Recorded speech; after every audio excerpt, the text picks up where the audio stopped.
mamas, welcome back to my channel, and if you're new here, then hi, welcome. My name's Tori and I'm the Wild Mother, and on my channel I make videos all about motherhood inspired by nature, which includes topics like eating a nourishing traditional foods diet, keeping your family healthy with herbs and natural remedies, and respectful conscious parenting, as well as a little bit of natural pregnancy, natural birth topics also thrown into the mix.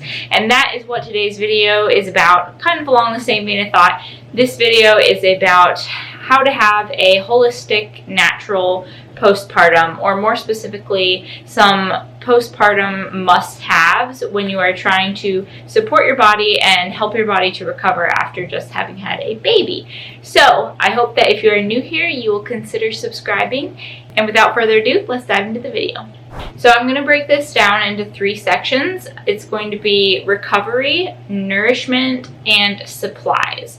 So the first category is recovery. And so in this section, I'm going to be talking about all the different things that I used in my recent postpartum to support my body, to help my body naturally recover after having a baby. So I just had a home birth back in October, and that was my second birth, so I've just gone through 2 postpartums. And you know, I feel like postpartum is a topic that a lot of people tend to skip over when they're talking about birth and motherhood, and I'll be honest, both times it's kind of taken me by surprise how much of a recovery it is after you have birth. Like, it's a big thing, a big deal to have a baby. And so these are some of the things that I used in my postpartum period following birth to help me recover. So first is this Earth Mama herbal perineal spray. I ordered this shortly after my birth, and I was a little bit afraid to use it when it came because it contains peppermint oil,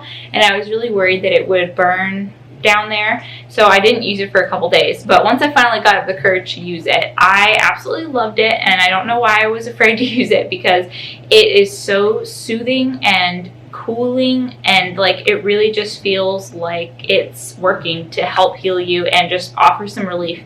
I used it multiple times per day and night. So it's definitely like my #1 recommended thing to use for down there after giving birth. So I definitely love that. One thing that is not talked about a lot is afterbirth pains, especially with my second, which I think is pretty normal. They were intense for about 7 days after birth. And so some of the things that I took to try to help support my body with those afterbirth pains is arnica. I took Arnica 30C, and I feel like it helped a little bit, but didn't dramatically help. Let's just say it didn't take them away. So in the future, if I have another postpartum, I will try to get Arnicare, which I didn't even know about, but I have a friend who's about to have a baby, and she told me about Arnicare, and basically it's a stronger potency of Arnica, and so it's going to be, you know, better to help you recover and more potent. So Arnica was a must-have, as well as an afterbirth tincture. I bought one for my midwife, but I know there is a popular one that a lot of women like called After Ease, and I'll link it in the description. Actually, I'll link all of these things in the description, and you can just get those links and take you right to the place where you can order them. I will also link my blog post that I have written to go along with this video, so if you'd like to read this content, then you can click on the blog post, and all the links and pictures and everything will be there. But anyway, After Ease is another common birth tincture that women like to use for after birth pains, and you really just want to look for a tincture that has like cramp bark and other herbs in it that are meant to help ease cramping. You got to remember, like, the cramping does have a purpose because it's helping clear your uterus out, clean your uterus, but it really sucks. I'll be honest, like, you just went through all of labor and all these contractions. Like, I didn't want to be cramping anymore, and I was pretty done with those afterbirth pains. So it's probably one of my least favorite parts of all of birth and postpartum. So definitely just do some research and compile supplies and anything that you can to be able to help you with those afterbirth pains. Another thing that I had was a heating pad, or like a rice sock. You know, it's like material filled with rice that you then heat up and you can put on your stomach for the cramps. That helped a little bit too. I used that. So those were some of the things that I used for afterbirth pains. Another thing that I like to use in postpartum is this. Beautiful, right? Sitz bath. You can order these on Amazon. I'll link this one below, but basically it's just like a little bath. Sits on the toilet, and you pour warm water in it and you sit on it, and that helps aids in speeding up your recovery and healing things up down there. I didn't use one of these with my first postpartum, which in hindsight is really funny because I was like trying to climb in the bathtub and my whole body, like my whole lower body was having to get wet, and this is just so much easier because you can just sit in it and you don't have to like get undressed and get your legs all wet and everything. So I got this with my recent postpartum, and it was really nice. I tried to soak for twice a day for at least 15 minutes for like the first week after birth. And I also used a sitz bath blend that I made. You don't have to make yours. You can probably buy one, but I made mine. It was pink Himalayan salt, calendula, plantain, red rose petals, uva ursi, and lavender. So I blended all those together, and then what I would actually do is make like an infusion.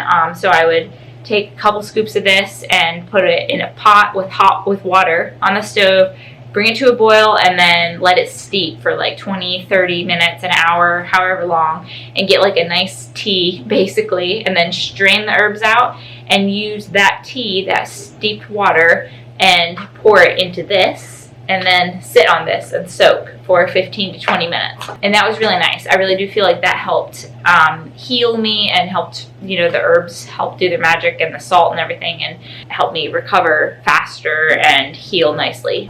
Okay, my next section is nourishment. So the things I recommend to nourish yourself postpartum. So let me just talk about this for a second, because I believe that nourishment is really important in the postpartum time, right? Like we spend all this time, 9 months, growing this baby inside us and nourishing our body as much as we can to make sure that the baby gets all these nutrients, right?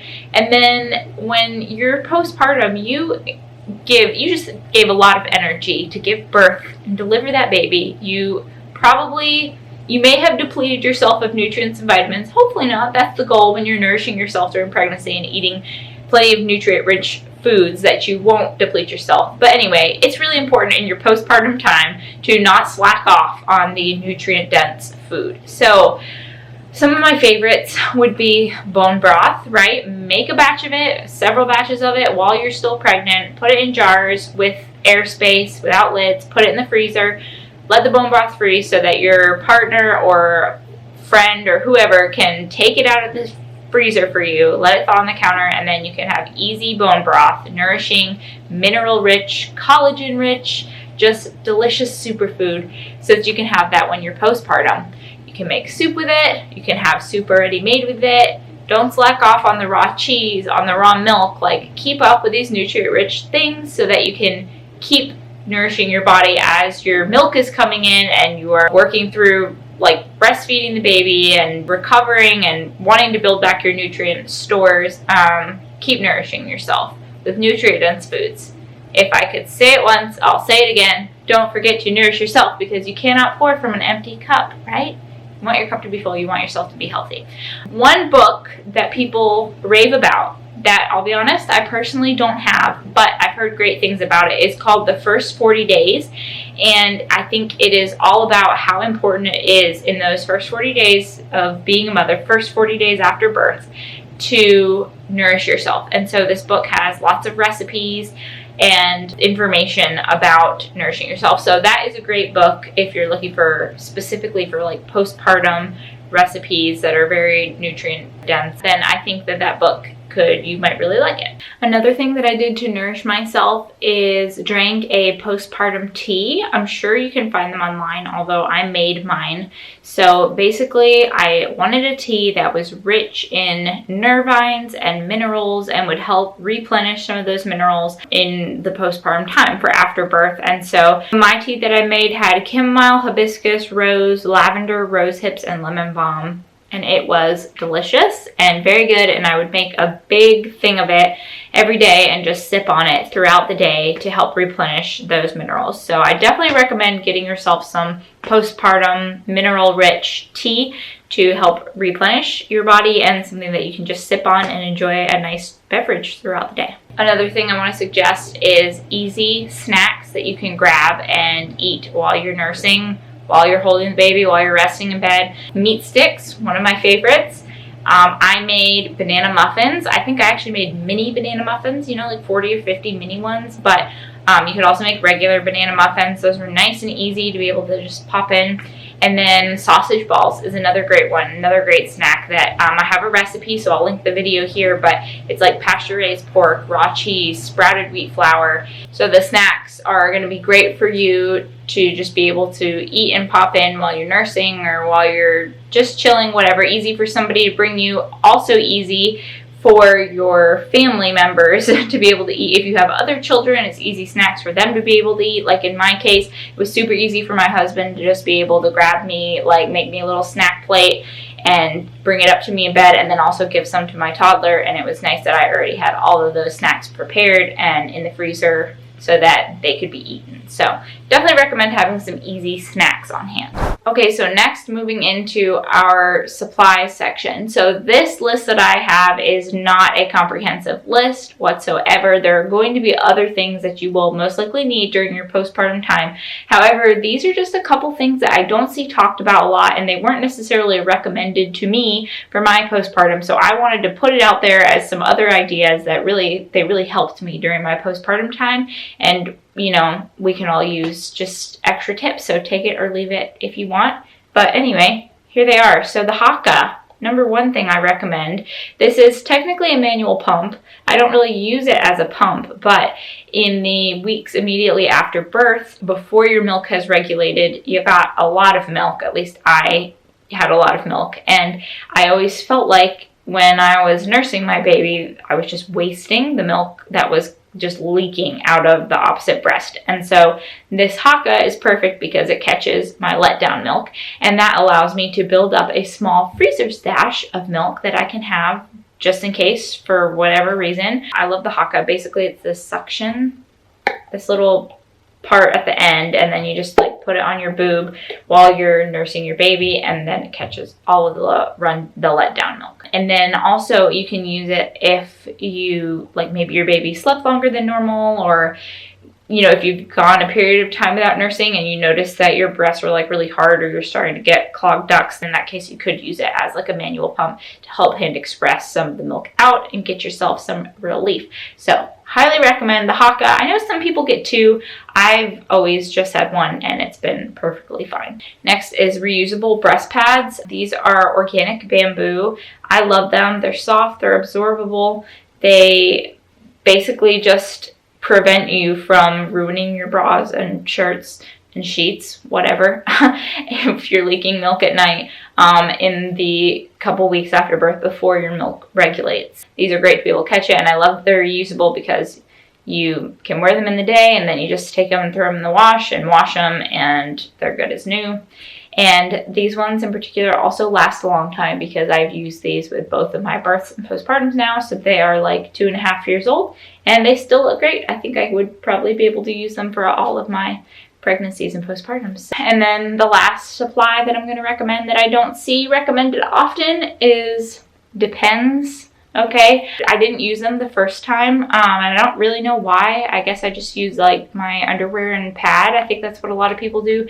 But the Depends are so nice because they have a soft, stretchy waistband that's like really loving on a sensitive tummy that's just given birth, and they offer great like extra protection. I still did a pad in with them, and I just think that they were great to use in the first like 2 weeks after birth when your bleeding can be a little bit heavy and your tummy's still sensitive. They were just really awesome. So I definitely recommend getting yourself some Depends to have on hand just in case you want to use them after birth. Okay, so that concludes my list of my natural postpartum must-haves. I hope that you found this video helpful, and I just want to say, if you are an expectant mom, that is trying to prepare for your postpartum, good on you, because I feel like a lot of times, like I said, postpartum doesn't really get talked about a lot. And you know, it's a beautiful time because you just had your baby and you're bonding with your baby and learning this new person and stepping into the new role of motherhood, which is all a beautiful thing. But it can also be a tough time because your hormones are like everywhere and trying to regulate themselves, and you just went through a huge event. Like, your body went through a huge event of birthing your baby and becoming a mother, and it can be exhausting because now you are taking care of two people, taking care of multiple people. And a lot of people might be coming to visit and coming into your space, and everybody's like excited to see the baby, and you may be feeling a protective instinct over your baby and like not wanting people to be around them, not wanting people to hold the baby, or just like protective in general. And that's all normal. At least in my experience, that's all normal, and it's part of the postpartum. And I just think it's really important that mothers are taken care of during that time, because it's a very vulnerable, sacred time, a time that should be sacred. And so take care of yourself, take care of your baby, get the help that you need, reach out to professionals if you need help and support from them, reach out to friends and family if you need support. I hope that this video was helpful to you in preparing for your postpartum and offered you a little bit of encouragement if you are in the thick of it now. So I hope that you enjoyed it, and I hope that you have an awesome rest of your day. Thanks so much for watching. Stay wild, mamas. Bye.